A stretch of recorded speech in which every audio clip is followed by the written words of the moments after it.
जला दीजिए उनको जो आपको राख करना चाहते हैं। मित्रों, बुद्धिमान और बुद्धू में बस थोड़ा सा फर्क होता है।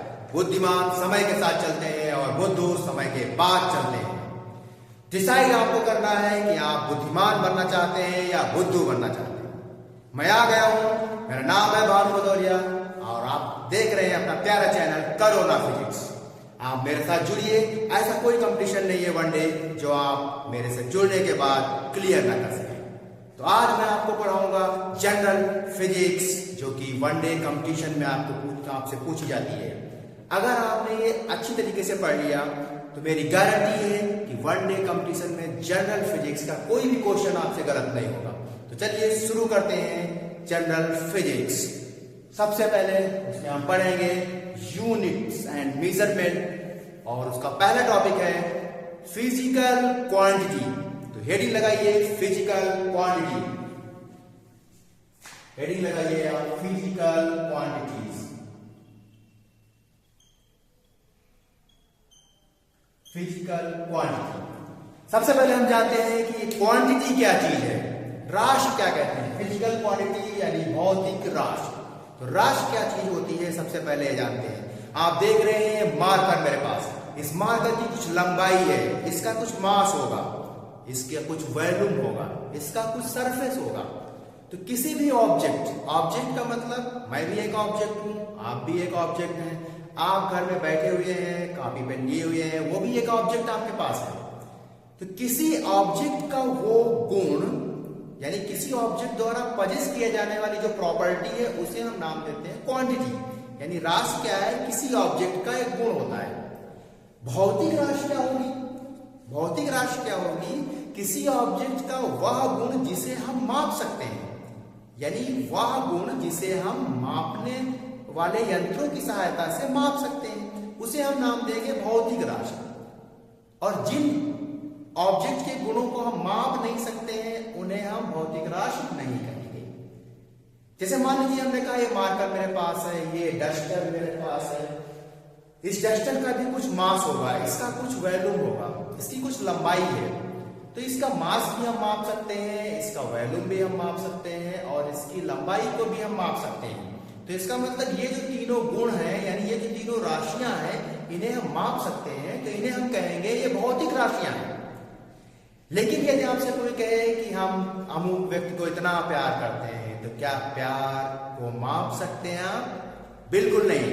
तो प्यार भौतिक राशि नहीं है। राशि तो है बट भौतिक राशि नहीं है। जैसे आपने कहा कि आसमान से तारे तोड़ ला सकते हैं हमें, तो तारे तोड़ना असंभव बात है। तो भौतिक राशि का मतलब क्या है? वो राशियां जो हम माप सकते हैं।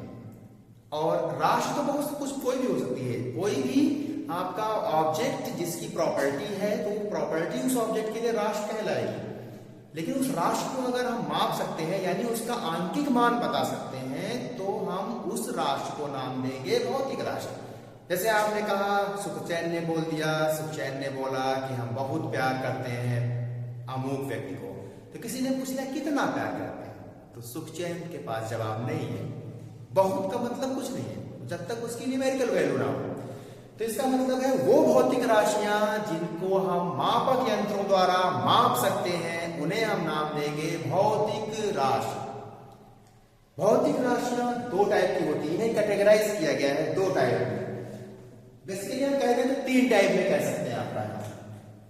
एक आपका इसमें होती है मूल राशि यानी fundamental quantity, fundamental physical quantity, physical quantity.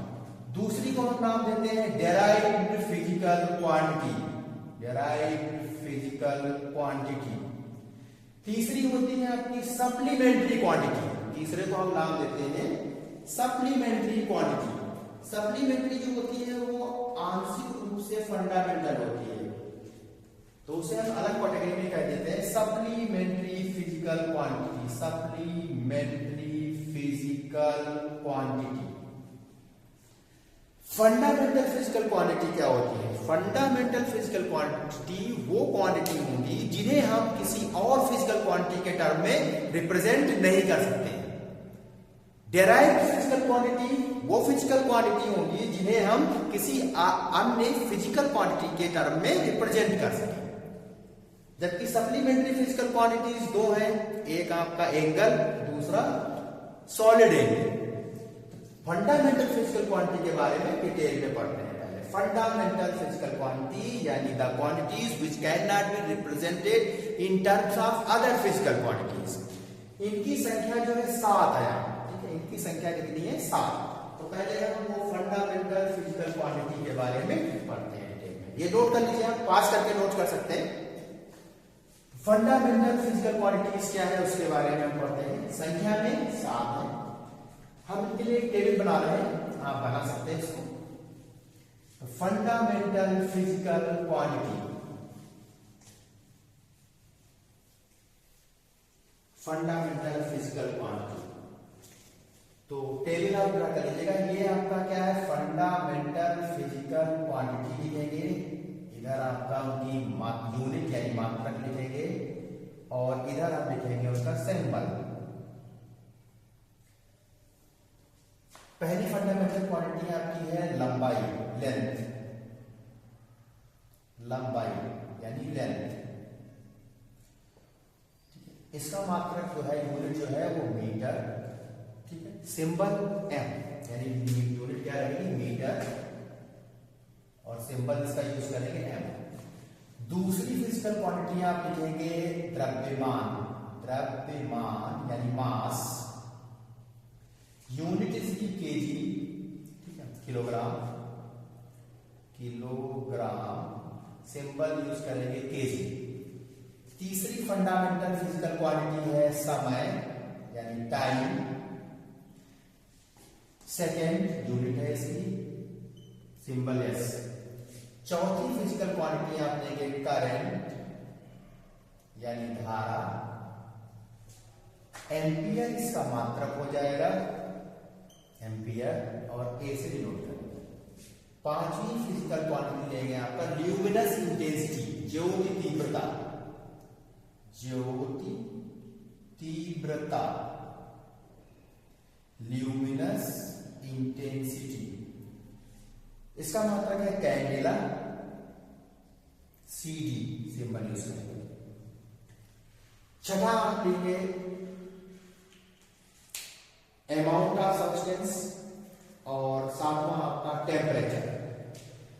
चलिए आपका लेते हैं आपका ये 6 नंबर पे हम टेम्परेचर कह रहे हैं, ताप जिसको बोलेंगे आप, ताप। इसका जो यूनिट है केल्विन, सिंबल यूज करते हैं के। और जो लास्ट है 7 नंबर पे वो अमाउंट ऑफ सब्सटेंस यानी पदार्थ की मात्रा, पदार्थ की मात्रा या amount of substance, amount of substance, mole. हालांकि ये मोल जो है कंसीडरेशन में अमाउंट ऑफ सब्सटेंस को फंडामेंटल फिजिकल क्वांटिटी में कंसीडर नहीं करते हैं। ये टेबल नोट कर लीजिए। इसके बाद आपका है डेराइव्ड फिजिकल क्वांटिटी, पास करके आप नोट कर सकते हैं। नेक्स्ट करेंगे डेराइव्ड फिजिकल क्वांटिटी। तो डेराइव्ड फिजिकल क्वांटिटीज क्या है सुन लीजिए पहले। Derived physical quantities are those physical quantities which can be obtained by the combination of fundamental physical quantities, यानी व्युत्पन्न भौतिक राशियां वो भौतिक राशियां होती हैं जिन्हें मूल राशियों के संयोजन से प्राप्त किया जाता है।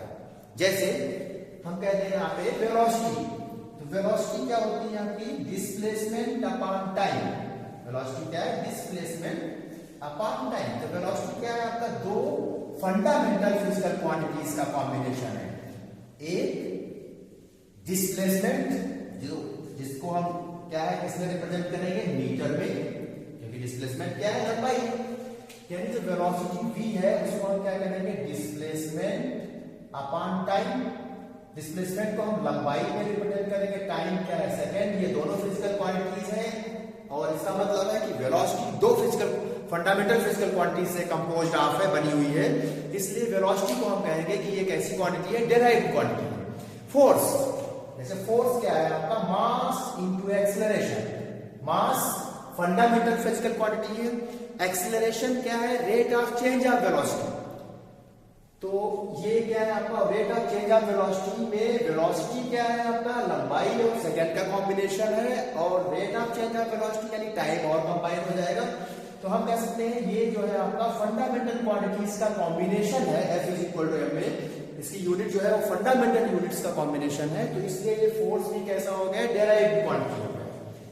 Momentum, linear momentum, P is equal to क्या होता है? Mass into velocity. Mass fundamental quantity, velocity derived quantity है जिसमें फंडामेंटल क्वांटिटीज कंपोज्ड ऑफ है। तो इसका मतलब मोमेंटम भी क्या हो गया?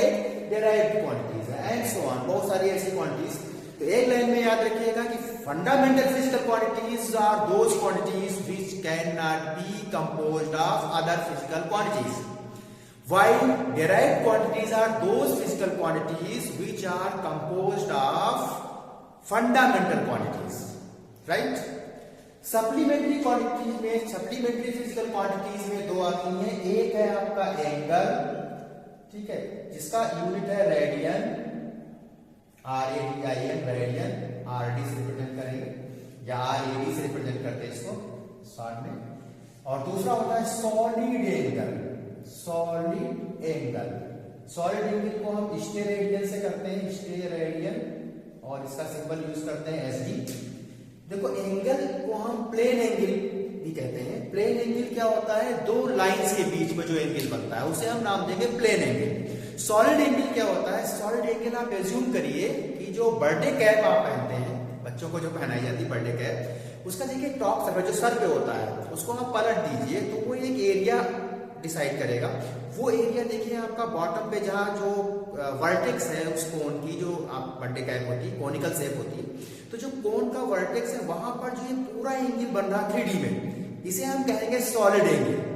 और सॉलिड एंगल डिफाइन होता है सरफेस एरिया अपॉन डिस्टेंस का स्क्वायर। यानी ये सरफेस एरिया, इस पॉइंट पे सॉलिड एंगल चाहिए तो ये सरफेस एरिया और इस सरफेस की पॉइंट से डिस्टेंस का स्क्वायर का जो रेशियो है उसे हम कहेंगे सॉलिड एंगल डेफिनेशन से। यानी सॉलिड एंगल ओमेगा को हम डिफाइन करते हैं या डी ओमेगा कहते हैं, ds upon r square. ds वो सरफेस है जिसके कारण r डिस्टेंस पर d omega solid angle subtend किया जाता है, बनाया जाता है। कंडीशन यहाँ ये है कि जो एरिया है ds वो जिस पॉइंट पे सॉलिड एंगल बन रहा है उससे जो डिस्टेंस r है वो एरिया के परपेंडिकुलर होनी चाहिए। अगर एरिया के परपेंडिकुलर डिस्टेंस नहीं है तो सॉलिड एंगल का जो फार्मूला हो जाएगा वो हो जाएगा ds cos theta upon r square. जहां ds cos थीटा डिस्टेंस के क्या है? परपेंडिकुलर होगा। कौन सी डिस्टेंस? जिस पॉइंट पे सॉलिड एंगल हम कंसीडर कर रहे हैं उस पॉइंट की एरिया एलिमेंट से डिस्टेंस। एंगल कैसे डिफाइन होता है? एंगल होता है आपका आर्क अपॉन रेडियस। एंगल क्या है? Arc upon radius. तो देखिए इन दोनों में क्या है आपका? दो फिजिकल क्वांटिटीज का कॉम्बिनेशन है, इसलिए इनको फंडामेंटल नहीं कह सकते, इसलिए इनको एक अलग नाम दे दिया गया सप्लीमेंट्री फिजिकल क्वांटिटीज। नोट कर लीजिए, पास करके आप देख सकते हैं। स्पीड अगर फास्ट लग रही हो तो आप स्लो करके देख सकते हैं, और आपको आता है तो आप फास्ट कर सकते हैं। और अभी तक अगर चैनल सब्सक्राइब नहीं किया है या अपने दोस्तों को नहीं बताया है तो जरूर बताइए, क्योंकि आप हमने ठानी है कि आपको किंग बनाना है। आपके लिए कोई भी कंपटीशन ऐसा नहीं होगा जिसे आप बीट ना कर सकें। बस साथ में स्टडी करते रहिए और फॉलो करते रहिए। नोट कर लीजिए, इसके आगे भी बताते हैं नेक्स्ट टॉपिक।